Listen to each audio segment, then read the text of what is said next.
angithi wena ushilo ukubhuti inkinga yakho nami ngimtshela ke eyami engizwayo bhuti wabantu ngikuchazeleke umuzi nomuzi unomthetho wakhona lapha kaHlongwane noma kaDlamini noma kaMsomi kunendlela zakhona abenza ngazo izinto abavumelana ngazo njengomndeni thina mina naye njengokuzwana kwami naye uyazi ukuthi sinemigomo yethu nathi esenza ngayo abezongitshela ukuthi abangani bakhe ngoba balalana ka10 ngelanga abangani bakhe bafonelana zonke insuku sekumele nathi senze kanjalo asenze ngalendlela esivumelana ngayo naye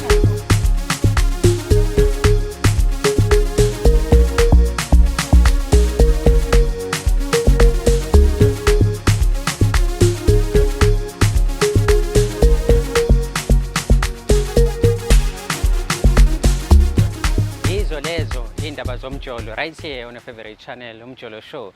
As per usual, my name is Dlala Matifana, also known as the next biggest thing here in South Africa. Mawukuthi ubukela okokuqala le show ungakhohlwa ukusubscribe, ulike, phinde futhi ushare yona le channel ukuthi abangani bakho, ihlobo zakho nakona wonke umuntu omaziyo ofisa ukuthi azi ngathi. Asikhulekeke mengabe siqala i-channel yethu noma uhlelo lethu. Makhanda abheke phansi sisho ngazilinye. uNkulunkulu kaMatifana sawukele. Masenze njalo izinto zethu ziyokhanya, zibe zinhle, zibe mhlophe when it comes to umjolo. As ngihlala phansi, let me remind you ukuthi this show is proudly sponsored by EasyBets. You can register and bet using our promo code umjolo. That is UMJOLO.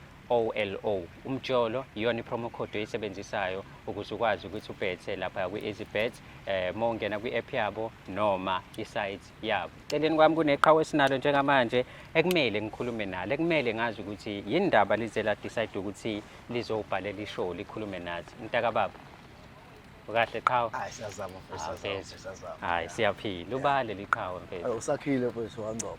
Mapholo mashiya amahle akunjalo ngathi azoshumayela kushiwo njalo mfethu yonke indawo insizwa ayiqeda mfethu yini mfethu ekubeka lapha uyijonga uphelele kafishane nje mfethu isithanda sami kahle kahle singilethe la umuntu onamahloni igazi lami yabo kodwa lento le igcine seyingiphusha ukuthi ningisize nami yabo usisi lo engijola naye sesinesikhathi sithandana mhlawumbe kuphelile nje 5 years kodwa manje ayiseshintshile mfethu seshintshile eqaleni before izinto bezi right sure mangithi abona masikhulu mhlawumbe ekseni yena ongibingelelayo good morning baby unjani right nami ebika ngisayindawo ethisi manje mfethu akusenzeki yonke lento le sure uzokhumbula nawe mfethu nawo umuntu wenza yonke into enzo umuntu sifazane mfethu lale kahle yabo yonke lento le manje bafu akusenzeki yonke lokho ngisho makuthiwa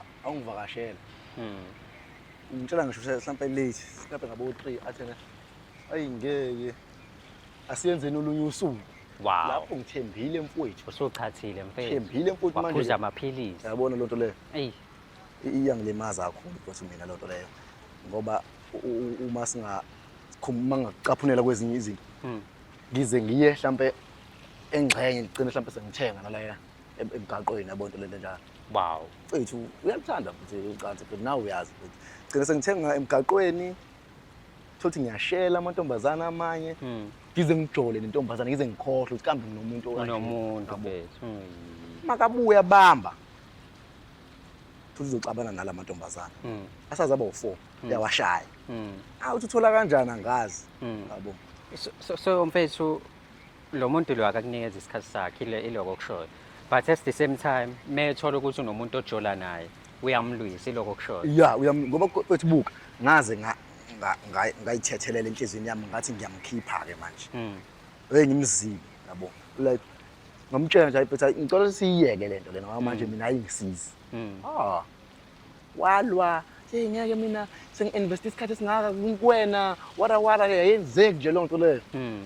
ezifuni unendaba nami kanti mina ngiyabona umuntu anandaba nami umuntu bethe ngeke ngimzibe mhlawumbe 3 days 5 days ngingamkhulumisi ngithi ngizama ukubuka ukuthi uzoreact kanjani hayi mangazange ngize mfonele nje ngaphela shuthi unyaka goloqo akafoni alenze lutho ngize ngisola ukuthi lapho kunomuntu ayisiza naye eceleni yabo lonto leyo yabo njoba ngeke ngasho mfethu ukuthi ngumuntu namahloni yabo kodwa ngize ngathi ayingeke ngibhale la ningisize ngoba ngisazazi ukuthi ngiseceleni komgaqo noma ngiphakathi nomgaqo yabo angisazazi. Mengabe uzama ukuhlala naye phansi ke niyikhulume lelo daba leni uyavuma uhlale naye noma njalo masibonana mfowethu ngiyazama ukuthi phela yazi phela abantu abathandanayo bavuselela uthando labo ukuthi phela bashayana yabo le yonke into ekanjalo ziyenziwa abantu ababethandana eyavukula khona sake khona ebusuku ngangilele naye yabo sashaya into wethu kamnandi kwaCalifornia yami wathi angiyibambe ngathi hayi abanje amafoni ebusuku wathi angiyibambe ngenkani otherwise uyaphuma yena la imaki ifoni ringa iringa umsebenzi yes so walikhipha limanzi nje ayamo bamba ifoni inkinga mfowethu wesephoqa engibandela nje mfowethu ethi hayi kahleke ugazi lami ethi uma ukuthi awuyibamba ifoni siyiyekini lento ngathi na okay ngayibamba ifoni mangithi yabanga ifoni umjida wami mfethu sisebenza naye na ufonela into engasile impetho yabo ngayenza volume ngenxa ukuthi ngase ngicasukile ngoba ngibotha umjida wami ngavule ukuthi 5 volume wezwa ukuthi hayi tebhedana angiyibeka ifoni ngithi ngibuyela phela egameni wathi hayi sobona ekuseni wow lona lisamile noma selwile hoyi bulimile futhi phela umsebenzi ngawuqedanga lingalaliswa yini ngoba bisami ngento futhi cha phela ngiyitshela mhlawumbe selicasukile nayo lacasuka futhi ngaleso sikhathi kodwa ngazama ukumncenga futhi tshela ukuthi umfazwa kwasa uqo ekuseni mase nje kuphuma ilanga ungazi ukuthi akunalutho phakathi kwami naye ku right ngokwakhe mfethu into engicasulayo mfethu uma ngishela intombazane noma ngaze ngayithandana nentombazane ngaphuma kuyena ngazama ukukhohlwa yena naka bayithola leyo nto leyo shaya intombazane nje mfethu ayivuse esibhedlela eyishaya yabo manje ngiyabuka ukuthi phela ngizogcina ngibulalisa amantombazane manje ngenxa yomuntu ongathi akanandaba nami like she's psycho indlela omchaza ngayo yeah is ngoba manje lo muntu mfethu ngiyamthanda mfowethu uqama ngamuhle yabo ngoba phela khona abantu abathi abamthandela umuntu ubuhle kodwa bathi muhle ngiyamthanda ngisendela nobuhle bakhe yabo into nje mfethu afuni nengqoza phela mfethu serious mfethu serious uyangihleka mfethu afuni akafuni ngingathini mfethu mfethu kodwa mfethu mefikile kodwa uyakunikeza it's just that uyakukalele yeah mfethu bathi limited yabona nje mhlambe nje ayamaye ukuthi akafuni uyiqede ufuna uyidle nibekele umshado yeah okay ngingavuma kodwa indlela enza ngayo mfethu uyazi mina mfethu enyangeni mangithole uhalf nakhona futhi ishithi kukhulu ke ngoba mina iyaphenya ngikuluqo ungahlabanga nje afike futhi wesinsikhathi ngithi ngiyamthinta athi yo no ungaqali ngithi mina indawo manje athi ngithe ungaqali ungayenzi into eyisicefe eish yeah bathi ngangazitshela nje umjida wami ngathi yazi athi ngiqabule mfowethu umthinte lapha ngimqabule ngithi ngiyehlisa isandla athi ngithe no yabo manje mfowethu ayingicabanga ukuthi bafo ngingakwazi ngisiza mfethu angazi mfethu yabona manje yabona nje ngolunye usuku sengikhohle ukutshela mfethu mina wake wangishayisa ngishinji wami ngiyibuka ingquza yakhe kanje yes kahle wangishayisa indlwabu mfethu ngiyibuka ingquza ivulekile imanzi ngithi mina ngempela why kuzokwenziwa kuzolengiswa into yokuthi senze ngo-original ikhona indlwabu uyishaya kanjani uyishawa uyena noma uyishaya wena ubuke yona yazi kwenzakalani safike sahlabana so uyazi ke nawe amajida sithi thina sekufunakala intombazane yehle kuqala estopini uyila kuyodilika wena ngaphambili so futhi ngayizama lo shamsini hayi ngimdilize kuqala kanti ngiyayilahla yabo ngimdilize kuqala athi hayi futhi sengi right ngithi hayi manje athi hayi no azini konke engizokwenzela ngayo ngimlalele ukuthi hayi no mhlamba hayi avela athathe isandla athi kanje lithi wenzani athi uzoba right khululeka lapho unqunu mfethu ngiyabuka yonke into ngithi mhlawumbe ngenza inkani yabo ngifuna ungena epheke kwakhe athi no lento oyiqalayo izokubophisa ayizosixabanisa wow yabo uyabona ukuthi lo muntu usenkingeni lapho uthando lolo noma yini nje yami kodwa manje mengabe-ke sowushawa indlwabe iyagcina ulahlile umthwalo noma wawungayifili lento wawuyenziwe. Ayi mfethu angangayifili ngasho njalo ngoba ungayifila kanjani into yokwenza original now phambi kwakho. And wena uyasazi mfethu isandla unaso. Ngingakwazi ushaya into ongenayo yilo ibukayo. Exactly. Ewe. Manje uncishe into uyibuka. Eish. Yabo. Ngoba ngize ngaze ngambuza sifithi awusho yini ofisa ngenze. Wathi lutho sanda sami. Ilutho mfethu. Eish. Ya ne. Ayi iqhawe lisenkingeni kakhulu la uyabona inkinga elibhekene nazo.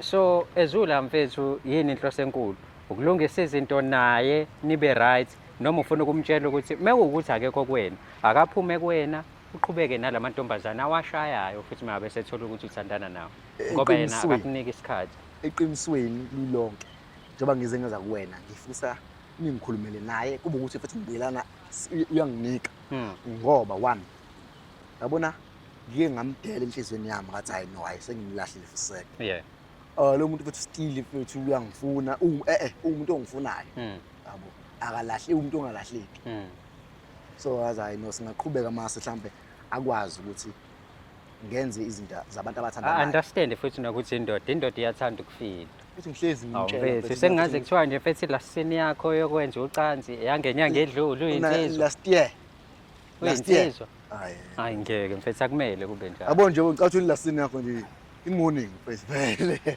uyabo kodwa mina mfethu nginjani usenkingeni yabo ngikhohlweke uyena bafu ngishele kwenye indawo ngithanda nabantu beyindawo azobalwisa mfethu into emile hayi no asimlande mfethu yabo khona sizokhuluma naye sizwe ukuthi uthini ngalolu daba mfethu angathokoza ready kodwa ukuthi ukhulume naye mfethu ready ngisho njalo ukuthi ngiready mfethu Mapholo bawuready ukuthi akhulume nomama wakhe intombi yakhe ukuthi kahle kahle yini ndaba inqaba negquma layo memzwisile iyamnika but hayi kahle yabona nje ubhlungu angibazi but ngiyacabanga ukuthi ibhlungu lento yokuthi uround 1 uwenze liphakathi uround 2 uwenze ngesandla ibhlungu lonto nje yami ibhlungu kakhulu bafu iyacasula kahle kahle futhi egcineni yanyanyisa yabo yanyanyisa but asilanda umama simbekela sizwe ukuthi mayefika kuthini uzofika kuthini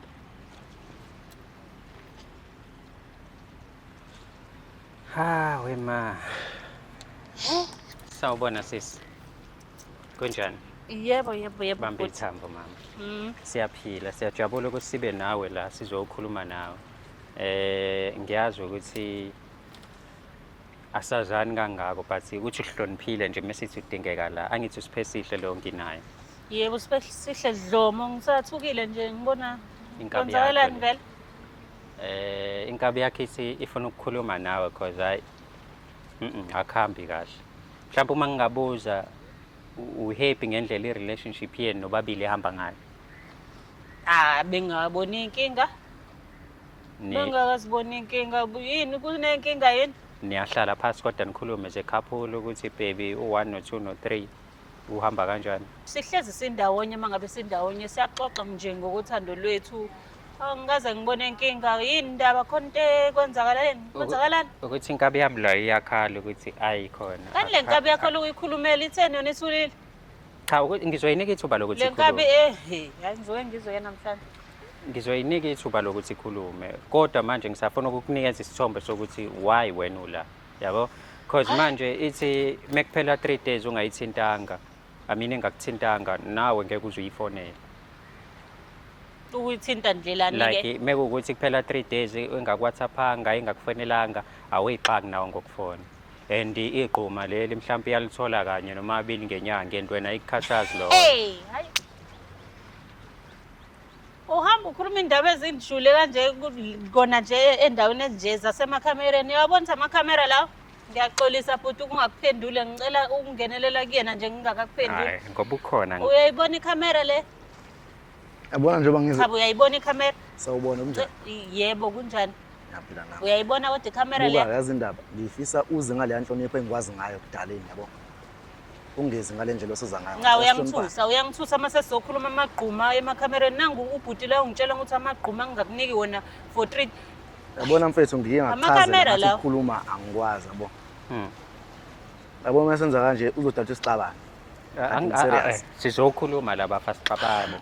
Serious Sizoxoxa. nje. Ngisafuna ukuzwa leyo part nje yamakhamera bese ngibuyele kuwena bhuti ukuthi amakhamera uyabona uyasebenzisa ikhanda kahle. Angithi amuza. Ukuthi ukhuluma ngamagqumu emakhamereni. Yabona mfethu. Ukhulume ngekamera. Angikwazi ukuthi mina ngikhulume nomuntu esifazane kanjena. Yabo ukuthi mangisuka emdonsa empama ngifaka la ulwandle. Ulumjita. Ungahleki baba, ungahleki thina serious. Ulumjita. Ungahleki serious. Uzodonsa abanye empama. Okay, asehliseni Uzodonsa umoya. abanye empama. Asehliseni umoya, asehliseni umoya. Even nawe bafo lolu hlelo lakho ngicela ulenze kahle ungalokho engathi ufuna uba bias lokho. Uzodonsa mina ngempama wena. Sengenzeni baba. Ngizama ukwehlisa umoya angani umama yabo ofikela ediniwe wena uright. So ngizama ukuthi ngifuna nilingane manje. Dadewethu. Kodwa uyayizwa inkinga yabafo. Yabo ngiyazi kuthiwa indlala ibangula ka msho uyabona ke manje. Yabo. Manje niyabona futhi lenza. Ntombi yadlomo angaze ngizwe ke lo ngabakhona abantu abathandanayo bazosolve inkinga emakhamereni. Angaze ngizwe leyo nto mina. Yabona. Usulahlelwe ingqondo yini vele? Emsweni la into Webhuda abantu. into engibizele yona. Angeke uzukwazi ukuyilalela uma ngithi uyakhuluma nawe yabona le. Ngibhalele la nesimo sokuthi wena angisakwazi ukuyithokozisa nawe yabona le. Ukuyithokozisa ndlelani? Ukubhebhana. Ayibo. Ebafethu. Ngiyazi izwe lento ngiyaphupha noma ngihleli. Uzokhuluma leyo nto koma TV wena. Kuzongisiza apho ukuthula naye khoneni moya phela. Unesibindi sokubiza lelo gama uphilanga wena. Okay, sisi awumbhebhisi ngani mfana? Maye, nango nobhuti wabantu. Cha ngiyabuza phela. Ihlangene ngami kahle kahle, ihlangene ngami. Ukhathazekile. Okay, mhlawumbe ngibuza nje ugcine nini ukumhlabisa ke? Noma ngibiza le ndlela abiza ngayo ugcine nini ukumbhebhisa umfana? 3 weeks back angizange ngichamisa. Awuchamanga. Yabo bafowethu nobawe ngicabanga ngize ngikubamba ngize ngikujika. Namhlanje kuzokusebe namhlanje. Mina kuthiwa angilinde u3 weeks. Lo muntu kanti uphesha welwandleni. Ufuna ngihleze ngivule imlenze wena? Ufuna ngihleze ngivule ngizoze ngiwe nje ngidlala lona. Ufuna ngihleze ngivule imlenze? Hayi ungangicela. Suku nemini ngivulile imlenze. U3 weeks yini u3 weeks? Ngicela ungibize ngolona. Mawusangithanda ngicela ungibize ngolona. Uyazi ukuthi ngiyakuthanda and futhi into kumele uyazi ukuthi mina nawe asiza ukuhluka wena ngikubamba ufeba wena la ufeba nanamantomaza futhi ukuba ngwashaya incanvas ngabe lokhu uqhubeka uyamba ufeba nawe. Enye ke inkinga. Ngikwenziswa yini lokho ngoba phela wena awusangibhebhisi yabo. Ngingabhebha ka u12 mina onyakeni futhi inyanga nenyanga no1 wakho. Wena uzohamba ulala nawo wonke amantombazane ngoba ungakwazi mina ukungilinda. Mfethu ngiyaxolisa. Manje ungishayelani pho? Ngiserious. Uhlekani? Ungishayela vele naye ufuna ukushawa wayilobhuti. Ngoba ngahlangene ngambezana. Ungishayelani? Sizocabana. Hayi, ungishayelani? Lo mtshini uyangishaya. Imiyeke score. Mayiphinda uzobona. Phinda khona uzobona. Phinda khona uzobona. Awukwenzakalani manje? Phinda. Ngikwazi ukuhleka. Ngikwazi ukuhleka. Cha ngiyaxolisa ukuhleka. Umthetho khona le drama ongibizele yona la njengoba senibhizi ngitrabhana ngempama ungibizeleni lana. Ngibizele ukuthi angizonzani mina la. Uyazi ngoba angifuni ukuthi mangikhuluma nawe. Uzolungisa inkulumo njengoba ungikhomba kanje. Ungilungisa inkulumo lo. Okay, sisi mhlawumbe ngingenelele. Bafa ngizolungisela wena la kodwa ushaya mina. Ukuthi mfethu ngikuthembile. Nindaba yakhe yahlekisa nje yami. Uzobona nomuntu ozobe eyibukela uzobe. Akufanele ukuhlekwa, bovela uyapi? Mhleke nabhuti. Mhleke bevele ethothini lana. Bovela uzofuna ukuhlekwa vele. Okay, sisi enye inkinga ubafanayo ukuthi umncishwa nje but wakwahlala nawe wakhuluma ukuthi cause manje awumnikeza isikhathi futhi umncisha neqhuma. Kulungile nihlukane but wena wathi anihlukane. Meqonywa intombi uyazilwisa. One but ngicela ukuchazela nje ngesihle ngingaphakamisanga umoya. One mangabe sithandana sinobudlelwane sobabili, sinemigomo yethu sobabili esiyenzayo. Awuhamba uzolalela obhuti ophuza nabo nabantu ohamba nabo la. Ngicela ungilinde. Angithi sokhulumile wena nobhuti ufikile la wabeka indaba yakho nami nginika ithuba ngibeke yami. Okay. Ngicela ungilinde. Alright. Ngeke ukuthi mangabe nihlangene ngobudlelwane nihlangene noba uthi unithandana. Emva kwaloko wena uzohamba ulalela yonke imimoya la ukuthi abanye balalana ka4 ngelanga, balalana ka10 ngelanga or whatever. Obafonelana zonke izinsuku. Akusiyona iconsent ubudlelwane. Ngithe ngicela ungilinde. Ngithe ngicela ungilinde. Ukhulumile wena nobhuti. Sekuyimina okhulumayo so uyangivimba. Ngiyeke ngiqede, ngiyeke. Baba. Ngiyeke. Asilungiseni kahle. Ngiyeke ngiqede. Bese uyangenelela ke kulento. Angithi wena ushilo ukubhuti inkinga yakho nami ngimtshela ke eyami engizwayo. Bhuti wabantu ngikuchazeleke. Umuzi nomuzi unomthetho wakhona. lapha kaHlongwane noma kaDlamini noma kaMsomi kunendlela zakhona abenza ngazo izinto abavumelana ngazo njengomndeni. Thina mina naye njengokuzwana kwami naye uyazi ukuthi sinemigomo yethu nathi esenza ngayo abezongitshela ukuthi abangani bakhe ngoba balalana ka10 ngelanga abangani bakhe bafonelana zonke insuku sekumele nathi senze kanjalo asenze ngalendlela esivumelana ngayo naye fine uthi akavumelana ingakho ezelana yena mina ngithi akayivumeke le nto ngoba ayikho enye indlela esingenza ngayo nginje angiyoni call asisebenzi kwi call center la siyathandana ukuthi sesofonelana ka10 ebusuku ngelanga elilodwa sifonelana kwenzakalani lana kwenza mina ngizohamba ke la hayi bona mjisi ufuna ngizohamba ke la awuhlale phansi manje Okay. Wenza uhlala phansi hlala uyakhula hlala phansi ukukhula kwalento othi usela wenzani hlala phansi ukukhula kwalento othi usela hlala phansi obheka uyambulala phela uyambulala nje uyabona nawe uyekile ngiyamkhuza nje nangithi yena nje manje pho manje phela usambambi nganje bana ke mkinya phela kusho ukuthi ngoba nake ehlanya kanje ukuthi phela ngambulala okay ngicela uhlale phansi hawu sisazohlala into eyapi nje lana sihlala into eyapi amsondeze ba amsondeze uba usazoqhubeka kulo mfethu usazoqhubeka kulo into engizela kodwa uyenzi mfethu kade ngizela uyenzi yibona mthini into engizela uyenzi mfethu kade ngilamulela wena la uba njengokhiye kabuhlungu phambi kwentombi yakho cabanga uyahleka mfethu into engicasulayo uyahleka ya mfethu la imanga nami ngisusela utshani angizele la mina ukuzohleka ngisusa yabo kungena utshani la ngifuna ukususa utshani abantu kena kumele kuhleke ngoba vele uzohleka uyaphila wena thula uyaphila ke wena uzoba sihlela ihlaya ubatshela into zasekamerweni zami nawe hayibo uphusile kahle la igcwele ingqondo la wena ihlangene igcwele lalela mina ngiyoyangixaka shemi ayi futhi wena vele ungishiye straight ngeke ngizo ngokushiya wena owami ngisho noba omkhulu bayazi owami inguzake mina ngishiya ke manje ngishiya ngiyahamba ngicela uqhubeke uthendane namadoda othendana lo owanikeza ingquza akho umuntu mina ngithandana naye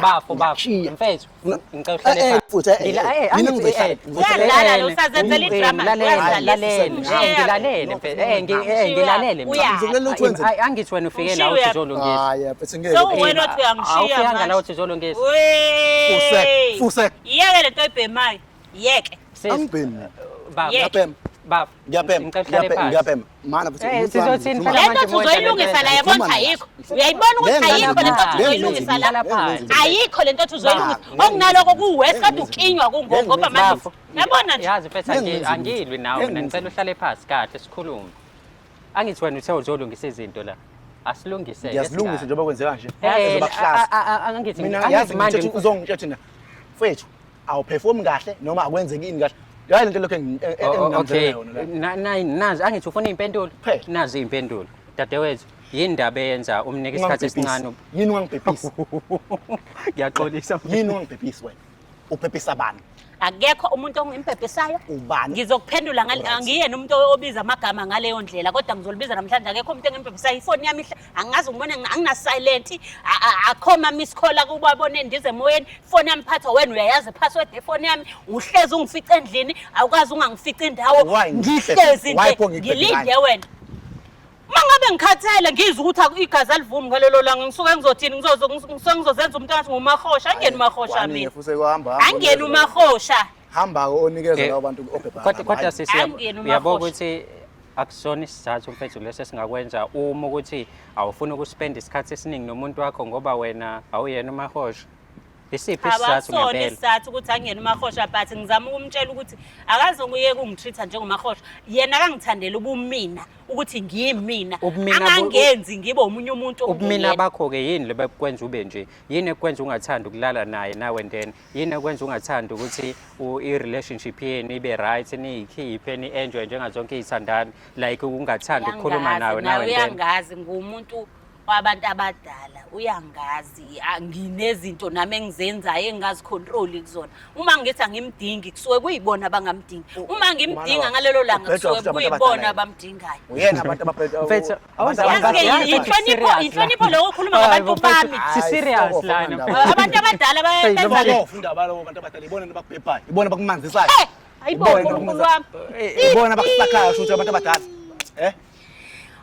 Uzokwazi ukuthi umelane nalento ngoba awuyindawo. Ibona futhi abakukhethile ukuthi wena umuntu wami. Hayi forward. Angeke uzuyindawo. Mina ngeke ngize ngimele. So kumele ukuthi futhi abantu ngicela umtshele ukuthi kumele ahlise ikhanda avume ukuthi njengomuntu wakhetha abantu abadala ukuthi umuntu wami ngeke ngibone ngisho nasemaphupheni ukuthi ukhethi umuntu wami akazi ukuya ndawo futhi akho mjolo yomlungela kodwa kumele avumele isimo ukuthi sinje nginabantu abadala mabethi angifuni ukuthintwa kufanele kuvumele lokho mabethi namhlanje kulungile akangithinta kulungile akangithinta kodwa hayi ukuthi azongitshela ukuthi lokhu nje phela mfethu incengi idlozi liyancengwa ngani incengi idlozi usho ukuthi ngiqomile lapha kaMapholoba ngicela ukuya khona ngiyokhuluma naye uzolifaka namhlanje umfana yabo so wazi abazi abantu abadala ukuthi umfana khona umfana ofakayo bangathi umuntu wakaZulu uyasazi isiZulu uyabaza abantu abadala mhlawumbe ogogo baba nabantu akahamba yena okwenza iresearch ngabantu abadala ukuthi umuntu wesifazana ozwana nabo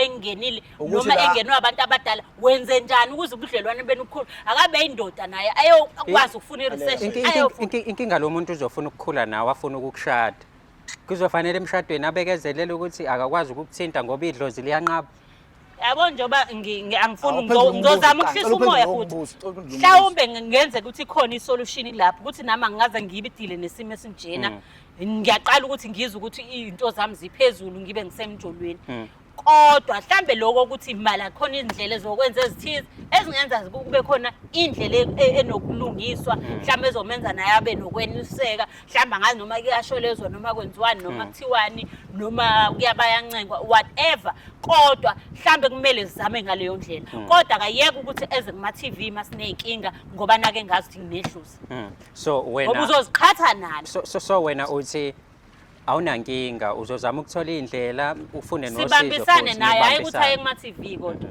gcina uyenza lento ugcine ngci ungaphindi please hayi mina bezicabanga ukuthi ongenani mhlawumbe angazi ngiyayithola indlela ukuthi aqale adile labantu bakhe abadala bona nawali biseceleni ngoba angikwazi ukuthi kuthiwe mina ngishare nabantu abadala futhi kahle kahle labantu abadala bonke abantu besifazana abanabantu abadala abalenzi ucansi ngabo ukuthi angizobe mhlawumbe ngiyasebenzisana nomuntu wesifazana uyangala manje uyangala ngicela uma kancane sisi ngibuze ukuthi abantu abadala kulungile bengekuphikisa uyabona ukuthi lo muntu uyajola ke vele nendoda yakhe vele chabo bengizothi kulungile ngoba uyangala hayi mfowethu ke uma usho kanjalo singayiyeka le kodwa ngiyazi ukuthi uyogcina kumina futhi iyabheda vele ihlozi lami lakhetha mfowethu ngiyabonga isikhathi sakho ngivalelise ngihambe la kwathi nami ngifuna ukuhamba manje lana ngifuna ukuhamba ngoba manje ngeke ngikwazi but before uhambe hayi mfethu mfowethu ngikhathele mina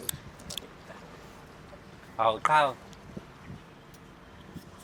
yagula lo bevele yapi la bevele yapi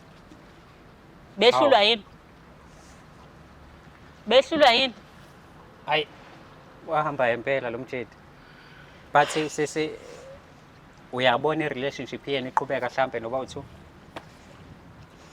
ngokwesintu nangokwesiZulu ngizoyibona iqhubeka ngoba nginokuthi sihlanganiswa abantu abadala uzokwazi ukumbekezelela indlela engiyona uzokwazi ukuyibekezela usazi banjelo ulaka nje nokusangana ke lokho kumenze kwazofika la kodwa kona uzokwazi ukuyimela lento kona i-challenge kuyena kodwa uzokwazi ukuyimela yena usashaya ngomuntu angayazi le isiZulu uyasazi isintu ogogo badlule kulezi zinto ezinje omkhulu badlule kulezi zinto uyayazi mangasayenza i-research phela nje yena ukuthi kumele aphume emantombazaneni abhekane nami angilinde ngibe right bese sibambisane sixoxe sibheke indlela esizosilungisela lento ukuthi mhlambe kumele sihambe siyozama izinto zokwenza mhlambe uzoxola nokucela yabo lezo zinto ukuthi kuyakhulunywa abantu kushawa impepho ntontontoni ngiyakulinganisela ngazi anginalo ulwazi ngama ngaze ngiyenze research kodwa ngokubambisana mhlawumbe ngaba khona abantu bayizangoma labanabantu abadala umuntu uthothi ungenwe umuntu ayewuhlanya ungenwe umuntu ayesidakwa kodwa banemizi bakhila imizi. Yani mhlambe nibhale la kuma comment ukuthi ukuthi unabantu abadala abafuni beseduze nomuntu wakho wenze njani. Yizini izinto ongazenza ukuthi ukhiphe i-relationship healthy futhi ungaxabani nomuntu wakho each and every time niba ndawonye. Iqhawe nosisi bazowafunda ama comments mhlawumbe bazosithola isixazululo because akuyona inhloso yami ukuthi iphele i-relationship yabo yabo. Inhloso yokuthi beze la bekuthi sisolungisa hayi ukuthi sizoyiqeda. Ngathi kuma episode awu 260 something asesibe nawo episode yokuqala ngqa engithole kuyona isibhaqo le futhi eyokugcina ngeke liphinde lenzeke iphutha elinjengalo. Nawe yeke ukubiza inhlanya hayi biza inhlanya hayi futhi ngeke. Longile subscribe ulike phinde futhi ushare i-channel yakhe ebizwa ngokuthi Umjolo Show. Hlangane kwi-episode elandelayo. Siyabonga kakhulu ukubukela kwakho.